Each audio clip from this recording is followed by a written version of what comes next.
Hello everyone, welcome to learning classes.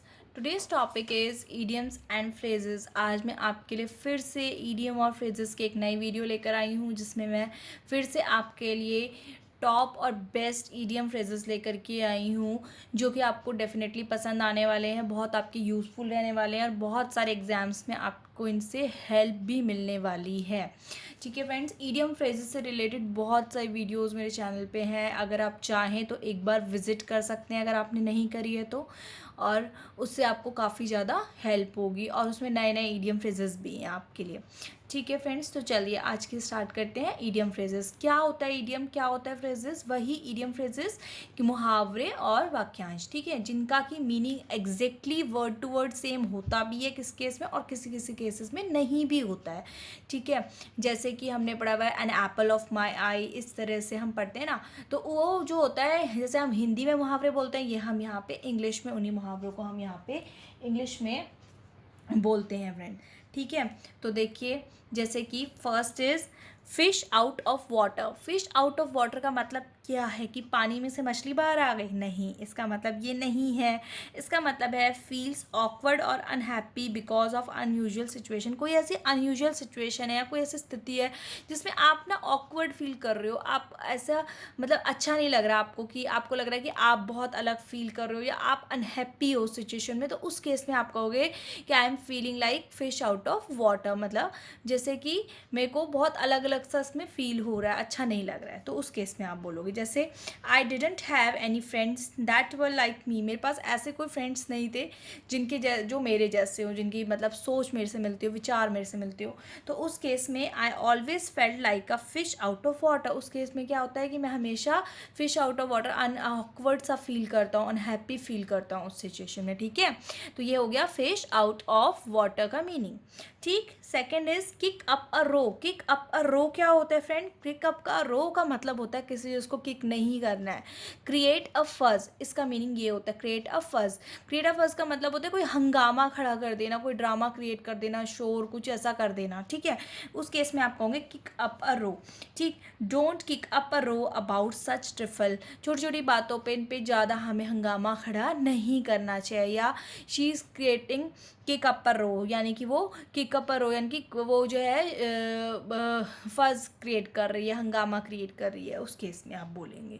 ठीक है, third is out of the woods. Out of the woods क्या होता है friends? इसमें वुड से कोई लेना देना नहीं है, मैंने बताया था ना, वर्ड टू वर्ड मीनिंग होता है, नहीं भी होता है, मोस्ट ऑफ द केसेस में ऐसे मुहावरे होते हैं। तो आउट ऑफ द वुड्स का मतलब होता है नो लॉन्गर इन ट्रबल। मतलब out of the wood means आप ज़्यादा ट्रबल में नहीं है, परेशानियों में दिक्कतों में आप नहीं हैं। ठीक, जैसे Trisha's father is still in the hospital. Trisha के फादर हो सकता है बीमार हो या कुछ हो, वो हॉस्पिटल में है, but he is out of the woods. वो अब आउट ऑफ द वुड्स है। Out of the woods means कि अब वो जो है ट्रबल में नहीं है, परेशानी में नहीं है, हॉस्पिटल में तो है पर अब उनकी स्थिति पहले से ठीक है, परेशानी नहीं है। ठीक है, तो ये होता है आउट ऑफ द वुड्स का meaning. Next is in the pink. In the pink अगर कोई व्यक्ति आपसे बोलता है या आप किसी से बोलते हो, तो इन द पिंक का मतलब होता है कि वह व्यक्ति या आप की जो हेल्थ है वो आप फिट हो, हेल्दी हो और आप हैप्पी हो। ठीक है, आप मतलब सारी सिचुएशन से थोड़ा सा हैप्पी हो, तो उस केस में आप इन द पिंक का यूज़ करते हो हैप्पी सिचुएशन के लिए।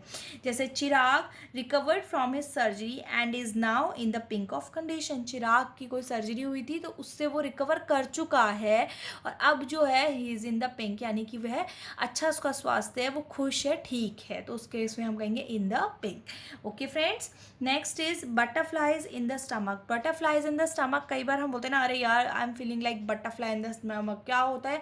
मतलब पेट में तितलियाँ आ जाती हैं? नहीं, पेट में तितलियाँ तो नहीं आती हैं।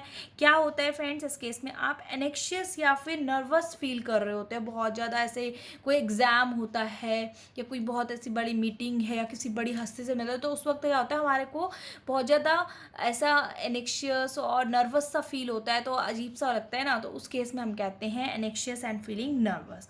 ठीक, I use to get butterflies in my stomach before school test. जब भी स्कूल टेस्ट होते हैं तो उससे पहले बटरफ्लाई इन द स्टमक होता है, मीन्स मेरे को एनेक्शियस सा फील होता है, अजीब सा फील होता है उस टाइम पे.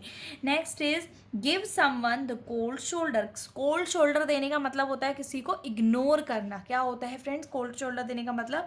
इग्नोर करना, ignore someone. She gave me the cold shoulder, यानी कि शी इग्नोर मी, उसने मेरे को इग्नोर करा तो उसने मेरे को कोल्ड शोल्डर दिया. तो उस केस में हम कहेंगे कि कोल्ड शोल्डर देना. ठीक. Next is lead someone by the knows. Lead someone by the knows की मतलब नोज की डायरेक्शन से आप उसको लीड करते चलेंगे? नहीं. इसका मतलब होता है किसी को डोमिनेट करना, पूरी तरह से अपने डोमिनेंस में लेना या कंट्रोल कर देना एक तरह से. ठीक है, यानी कि टू कंट्रोल और इन्फ्लुएंस समवन कंप्लीटली, किसी को पूर्ण रूप से डोमिनेट करना, उस स्थिति को हम कहते हैं lead someone by the nose. ठीक है. It saddens me to see Sonia's mother lead her completely by the nose. Sonia की जो मदर हैं उनको मैं देखती हूँ तो मेरे को बहुत मतलब सोनिया की स्थिति पे बहुत दुख होता है, क्योंकि वो उसको जो है पूर्ण रूप से क्या कर रही हैं, लीड समवन बाय नोज, यानी कि उसको पूरी तरह से डोमिनेट करती हैं, अपने इशारों पे पूरा चला रही हैं, कर रही हैं. तो उस केस में हम बोलेंगे बहुत ज़्यादा ही कंट्रोल करना ना उस स्थिति में. ठीक. पुल समवंस लेग. पुल समवंस लेग का मतलब होता है कोई आपके साथ जोक कर रहा है, मजाक कर रहा है, आपकी टांग खिंचाई जो होता है ना वो करना है. टांग एक्चुअली में नहीं खींचनी है, बस आपको उससे मजाक करना है, जोक्स करने हैं इस तरह से. तो उस केस में एक हेल्दी वे में हम बोलते हैं, इसमें कोई हार्म नहीं कर रहे हो आप किसी को, नॉर्मल आप हेल्दी वे में जोक कर रहे हो तो उस केस में. तो इसका एग्जाम्पल देखिए. It seems like you are pulling my leg. ये ऐसा लग रहा है कि तुम मेरा लेग पुल कर रहे हो. ठीक है, यानी कि मेरे को मेरी टांग खिंचाई कर रहे हो, मेरी जोक कर रहे हो. ठीक. Next is to play ducks and drags. Ducks and drags के साथ नहीं खेलना है आपको, इसमें क्या करना है, टू यूज़ रेकलेसली. रेकलेसली का मतलब होता है किसी चीज़ को यूं ही लापरवाही से किसी को यूज़ करना, या कोई हमारी दी हुई चीज़ को बहुत लापरवाही से यूज़ करता है, मतलब उसकी कोई परवाह नहीं कर रहा है, ऐसे ही यूज़ कर रहा है. ठीक है, किसी भी तरह से. तो उस केस में आप कहोगे to play ducks and drakes. जैसे my neighbour made ducks and drakes with the tools I lent them. जो मैंने उसको टूल्स दिए थे अपने नेबर को, उसके वो डक्स एंड ड्रैग्स की तरह यूज़ कर, मीन्स रेकलेसली उस चीज़ को यूज़ कर रहा है, कोई उसको परवाह नहीं कर रहा है कैसे भी. ठीक है. Last one is cut to the quick. Cut to the quick का मतलब क्या होता है? क्विकली कट कर देना नहीं.